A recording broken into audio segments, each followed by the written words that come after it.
Coming up on today's Philadelphia Eagles. Now, the New England Patriots are desperate to trade for A.J. Brown, but on the show, I'm going to explain why the Eagles are not going to deal one of the top wide receivers in the game and the best wideout on this Eagles roster. On the back end, we also have a new Myles Garrett trade update. I'm going to dissect and break down why the Eagles could easily trade for him and realistically make it work, and pass along a new update from Ian Rappaport of the NFL Network. Before we talk about all of that, NFL free agency is getting underway on Monday. We know that Howie Roseman is always aggressive. We know that he's always busy, and he's always going to make moves.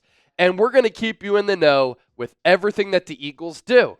But let's have a little bit of a competition inside the NFC East and inside the walls here at Chat Sports. Eagles now, Giants now, Cowboys report, Commanders report, all starting today with 0 subscribers. Let's shellac them just like the Eagles did during the regular season. Smash that sub button right now because the Eagles rule the NFL and they rule this division. Let's begin with the latest around A.J. Brown. The New England Patriots going into free agency, which kicks off on Monday, are desperate to trade for A.J. Brown because they want to get a marquee playmaker to pair up alongside Drake May, who in his rookie year showed a lot of flashes of becoming a legitimate quarterback in this league. But let me pose this question. Why would the Eagles even entertain a trade of A.J. Brown? It makes no sense. Last offseason, they signed him to a massive contract extension, which made him a top 5 highest paid wide receiver in the game. And ever since Howie fleeced the Tennessee Titans, A.J. Brown's production has been fantastic. He's been a tremendous player for this team.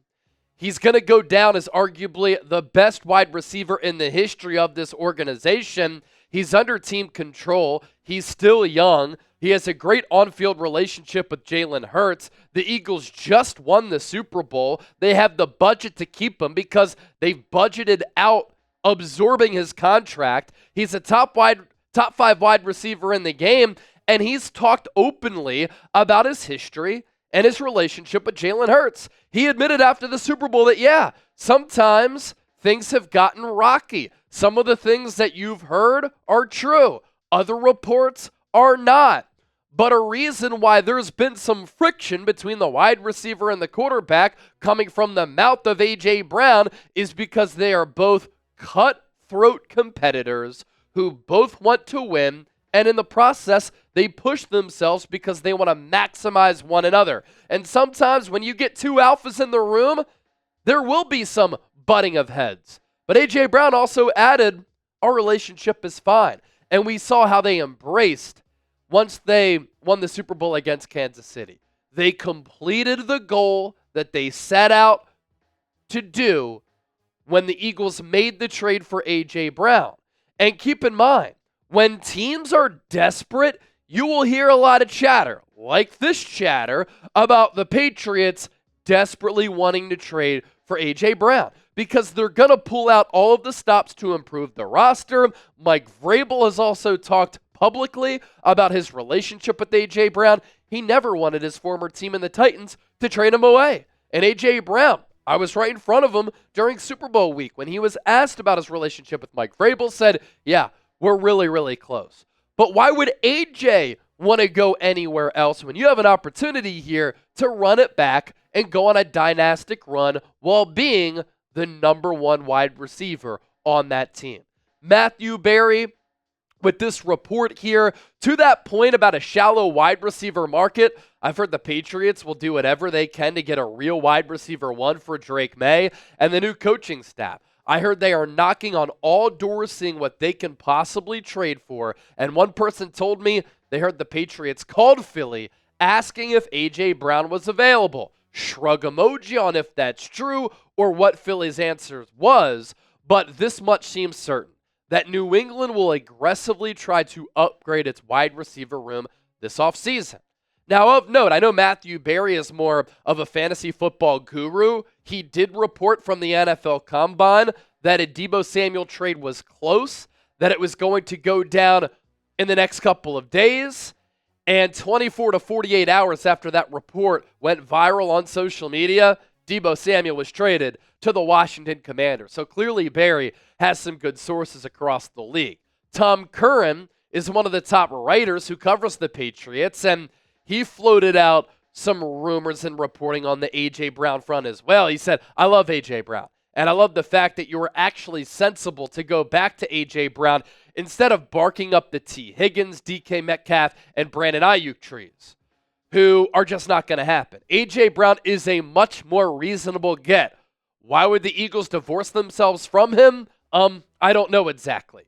So Tom Curran, I don't know exactly why the Eagles would divorce themselves from A.J. Brown. He doesn't know because it makes no sense for a divorce to happen. And when I asked Howie Roseman what's different about this current existing core that just won the Super Bowl in 2024 compared to the team that tried to run it back from 2017 to 2018, he said, the difference about this team is that we have a lot of young players in their primes under contract, and A.J. Brown is one of them. And that's why I don't understand why Colin Cowherd, my sports broadcasting idol, said I would move off of A.J. Brown. He's gotten a little bit chatty, stirring up some drama with this quarterback Jalen Hurts. Now, Cowherd did make a valid point in saying when a wide receiver is verbal and outspoken early, oftentimes they don't change. For whatever reason, it's always wide receivers who are causing some drama, who are being outspoken, whether it be off the field or having some sideline spats. And Cowherd mentioned, yeah, they're so good at offensive line. Devontae Smith is a number one wide receiver. They have Saquon Barkley. And you can get so much talent at the wide receiver position in the NFL draft. But look, the Eagles have an opportunity here, ladies and gentlemen, to do something special, to repeat. The defense under Vic Fangio, even if they lose some players, is still young, coming off the year in which they were the number one overall defense in the NFL. This Eagles offense, we saw when they found a groove, when they found their identity following that bye week, they were unstoppable because they were so multiple. And if Mekhi Becton comes back to this team, they will return if they don't get rid of Dallas Goedert, who's entering the final year of his contract. All 11 starters. If they lose Mekhi Becton, they'll return 10 of 11 starters if Goddard is on this team on opening day. And having A.J. Brown on your offense greatly enhances your chances of bringing another Lombardi trophy back to the city of Philadelphia. So the Patriots, they can try to call the Eagles all they want. If I'm Howie Roseman values stars. Him and Jeffrey Lurie invest heavily into the offensive side of the football. Trading away A.J. Brown makes no sense. Still to come, new Myles Garrett trade update. Stay tuned for that. But first, this Eagles Super Bowl gear, it's flying off the shelves, and you can get hooked up, and swagged out thanks to our friends at Fanatics. You see the link down below. Chatsports.com/EaglesSB. You plug in that link, it'll take you to Fanatics. They will then know that Eagles now sent you, and you can get hats, shirts, polos, jerseys, hoodies. Myself and producer Chip, we've gotten so much Super Bowl gear. You've seen me wear it here on the show. Get yours today. Chatsports.com/EaglesSB. What I love about Super Bowl gear, it's a flex to all fans across the NFL who are not fans of the Eagles, and this gear is timeless. You can have it forever. We move forward to Myles Garrett here. So here is where things currently stand between the Eagles, Howie Roseman, and the Browns' defensive menace. Ian Rappaport reporting that the Browns still don't intend to trade Garrett. And I know that we played the clip of Andrew Berry, who took to the podium and said at the NFL Combine, we're not trading him. I don't think it matters. I think if they get blown away by an offer, that they will end up dealing him because it doesn't make sense to pay a contract extension to a 29-year-old defensive end when you have so many needs on that roster. If you trade away Garrett, you free up financial capital, and then you get a bunch of draft picks back so that you can start your rebuilding process. Rappaport did say, could that change down the road and the Browns' stance? Yeah, maybe. Also, does it make sense for the Browns to hold on to Garrett if he says, I'm not agreeing to a contract extension with you and I want out? Rappaport adding, right now firmly, the Browns not wanting to trade Myles Garrett. As far as the Eagles go, he said all of their best players are under contract right now. So if the Eagles were to take on a huge contract, they would have to get rid of other big contracts. And Rappaport said, look, we know how Howie Roseman operates. Even the Eagles can't sign everybody. He'd be very surprised if a trade happens. I wouldn't be surprised if the Eagles trade for Myles Garrett. Here's why. Howie Roseman values superstars. He said he has a healthy obsession with finding offensive linemen and defensive linemen. He also said that he looks at pass rushers as franchise stars and franchise cornerstones.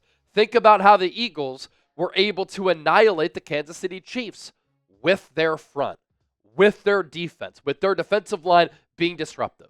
25 pressures, 6 sacks. They did not blitz once. Myles Garrett can help you run it back. Myles Garrett allows you to continue to have the identity of getting after quarterbacks while not blitzing, only sending 4, and dropping 7 back. We know that Howie Roseman is always lurking to make a splash move. And lastly, Josh Sweat and Milton Williams could go somewhere else in free agency. I expect both of their markets to be $15 to $20 million, maybe a little bit more. You don't re-sign those players, they leave, and that financial capital that you could have invested in those players can be used to Myles Garrett. And even though the $6.5 million that you've cleared up with the post-June 1 releases of Darius Slay and James Bradbury clears up about $6.5 million, you can't use that till a little bit later. That money can help you invest in a future contract of Myles Garrett.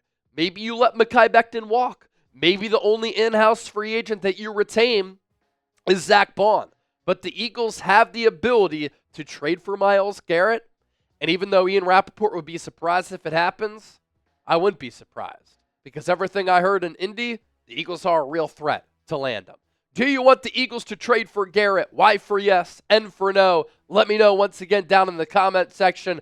Don't forget to subscribe. And as always, thanks for rocking with us.